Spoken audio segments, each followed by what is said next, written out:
quero estar plantado no centro da tua vontade, meu Senhor.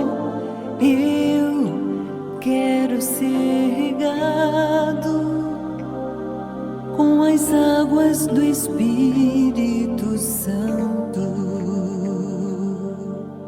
Tira de mim os galhos secos, me trata, me limpa, pra eu te servir. Só o que me importa é que tu cresças e que eu diminua em mim. Eu quero encher teus celeiros de frutos que eu colhi aqui,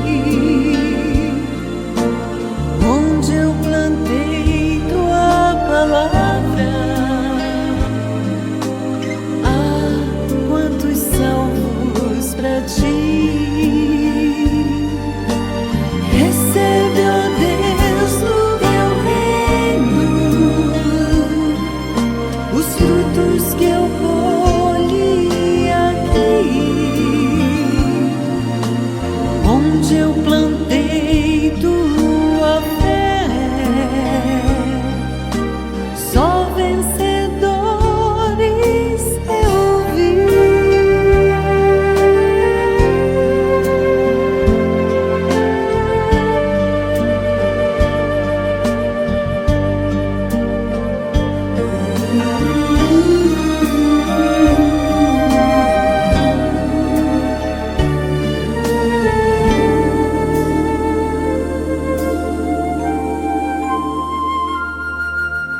Eu quero estar plantado no centro da tua vontade, meu Senhor.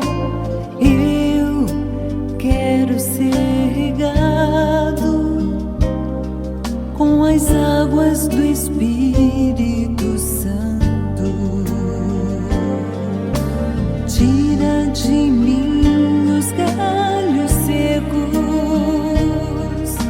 me trata, me limpa, pra eu te servir.